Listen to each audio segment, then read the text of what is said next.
तो चलिए दोस्तों, बात करते हैं मस्करिन एक्शंस के बारे में और निकोटिनिक एक्शन के बारे में। तो पिछली वीडियो में हमने देखा था, हमने इन दोनों की जो मस्करिन सब टाइप्स होते हैं और निकोटिनिक सब टाइप्स क्या होते हैं वो हमने उसमें पढ़ा था। तो अब उनके एक्शंस की बारी है, तो अब एक्शन के बारे में पढ़ लेते हैं। तो जो M1 रिसेप्टर है मेनली हमारा कहाँ प्रेजेंट होता है? स्टमक में। कहाँ पर? गैस्ट्रिक ग्लैंड्स के अंदर। तो इसका मेन काम, जब इससे एसिटाइलकोलिन क्या कराता है? स्टिमुलेट कराया। तो ये M1 रिसेप्टर करता क्या है? ये इसका एक्शन है release of HCl। Okay, now M2 receptors के बारे में बात करते हैं। M2 रिसेप्टर्स कहाँ पे प्रेजेंट होता है? हमारा हार्ट के अंदर, मेनली मोस्टली हार्ट के अंदर प्रेजेंट होता है। ठीक है, तो इसका एक्शन क्या है? अब देखिए, हम इसका एक्शन देख लेते हैं। जो एसिटाइलकोलिन है वो स्टिमुलेट करेगा M2 रिसेप्टर्स को। तो M2 रिसेप्टर करेगा क्या? It opens the potassium channel, जिसकी वजह से होगा क्या? हाइपरपोलराइजेशन। तो हाइपरपोलराइजेशन क्या कोज करेगा? एसए और एबी नोड एक्टिविटी को डिक्रीज कर देगा, जिसकी वजह से क्या होगा? हार्ट रेट डिक्रीज होगा और फोर्स ऑफ कंट्रैक्शन है वो भी डिक्रीज होगा। ओके, और बीपी हमारा कम हो जाएगा। तो जो M3 रिसेप्टर्स के बारे में बात कर लेते हैं, तो ये काफ़ी वाइड है और ये पूरी बॉडी में पाया जाता है, क्योंकि हमारी पूरी बॉडी के अंदर स्मूथ मसल्स मिलते हैं, एक्सोक्राइन ग्लैंड्स, एंडोथेलियल सेल्स। तो ये मोस्टली हमारी ऑल ओवर द बॉडी कह सकते हैं, हर जगह मिलेगा। तो जैसे कि बात कर लेते हैं मेरी GIT, यूरिनरी ब्लैडर्स और ब्रोंकाई के बारे में। ठीक है, तो अब हम इनके बारे में थोड़ा डिस्कस कर लेते हैं। तो जैसे कि मैं बात करूँ एंडोथेलियल सेल्स की, तो एंडोथेलियल सेल्स को एसिटाइलकोलिन ने स्टिमुलेट किया, तो जो उस पर M3 रिसेप्टर्स है वो स्टिमुलेट होंगे, तो वो क्या कोज करेंगे? उसकी वजह से क्या होगा? रिलीज ऑफ नाइट्रिक ऑक्साइड, जो कि क्या है? हमारा एंडोथेलियल डिपेंडेंट रिलीजिंग फैक्टर। तो ये क्या करेगा? ये क्या करेगा? वैसोडाइलेशन। जो वैसोडाइलेशन होगा तो उसकी वजह से क्या होगा? Decrease in BP। ओके, तो हम आगे की तरफ बात कर लेते हैं। चलिए, अब हम बात कर लेते हैं M3 रिसेप्टर्स किस में? GIT के अंदर बात कर लेते हैं। ठीक है, अब GIT के अंदर क्या होगा? जो M3 रिसेप्टर्स हमारे किस में प्रेजेंट होंगे? गट के अंदर प्रेजेंट होंगे। तो अब क्या होगा? जब एसिटाइलकोलिन उसको स्टिमुलेट करेगा रिसेप्टर्स को, तो जो गट की जो टोन है वो इंक्रीज होगी, प्लस उसके साथ साथ पर्सनैलिटी मूवमेंट्स बढ़ जाएंगे और GI सिक्रेशंस बढ़ जाएंगे। ठीक है, और ये जो इसका जो स्पिंक्टर्स है वो रिलैक्स होंगे, क्योंकि ऑब्वियस सी बात है, अगर जब सिक्रेशंस बढ़ेंगे तो जो स्पिंक्टर्स को रिलैक्स होना ही पड़ेगा, क्योंकि डेफिकेशन कोज कर सके। ठीक है, और अब और कहाँ कहाँ पे काम करता है M3? ठीक है, रिसेप्टर्स कहाँ कहाँ प्रेजेंट होते हैं, क्या क्या काम होता है, और जो हमारे अब नेक्स्ट हमारा यूरिनरी ब्लैडर। ठीक है, अब एसिटाइलकोलिन क्या करेगा? स्टिमुलेट करेगा M3 रिसेप्टर्स कहाँ पे? यूरिनरी ब्लैडर्स पे। तो ये करेगा क्या?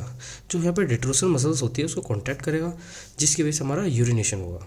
ठीक है, अब बात करते हैं हम ब्रोंकाई के बारे में, जो हमारे लंग्स के अंदर प्रेजेंट होते हैं। ठीक है, ब्रोंकाई। अब एसिटाइलकोलिन क्या करेगा? स्टिमुलेट करेगा M3 रिसेप्टर्स को किस पे? ब्रोंकाई पे। तो अब ये क्या करेगा? जो हमारी ब्रोंकियल स्मूथ मसल्स है वो कॉन्ट्रैक्ट होंगी, जिसकी वजह से क्या होगा? ब्रोंकोस्पाज्म। और ये क्या करेगा? इंक्रीज कर देगा ट्रैकोब्रोंकल सिक्रेशंस को। तो इसी वजह से जो कोलिनर्जिक ड्रग्स होते हैं वो कॉन्ट्राइंडिकेटेड होती हैं अस्थमा और COPD के पेशेंट्स में। ठीक है, ये इसका मेन रीज़न है। बात करते हैं M3 रिसेप्टर्स ऑन आई। तो यार ये बहुत बढ़िया चीज़ है, तो और ये काफ़ी इंपॉर्टेंट भी है, तो इसके बारे में पढ़ लेते हैं। देखो, एसिटाइलकोलिन रिसेप्टर जो है वो M3 रिसेप्टर्स को स्टिमुलेट करेगा आई के अंदर। ठीक है, अब आई के अंदर होगा क्या?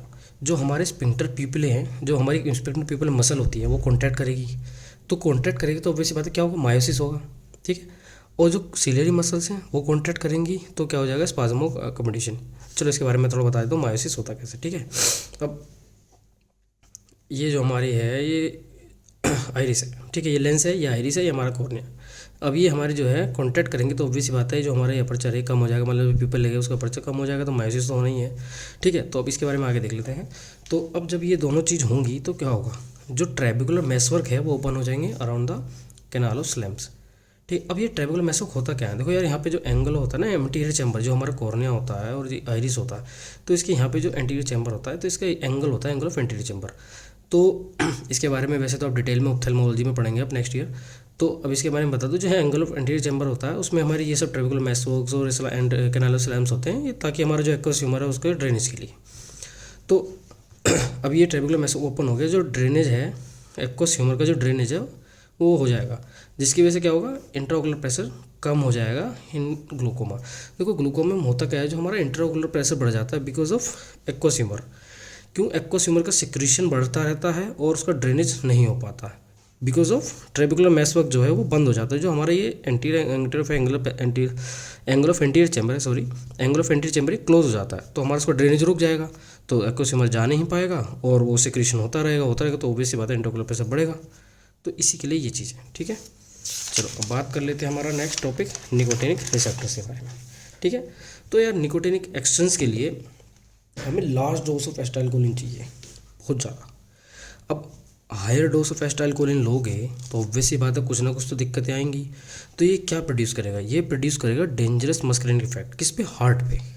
ठीक है, तो अगर हम पहले ही वो ऑब्वियस सी बात है उसकी और चीज़ों को बढ़ा तो भैया टैकीकार्डिया कर देगा काफ़ी ज़्यादा। अगर ऑब्वियस सी बात है एसिटाइलकोलिन बहुत ज़्यादा अमाउंट में यूज़ करोगे तो कुछ ना कुछ तो इफेक्ट देगा ही।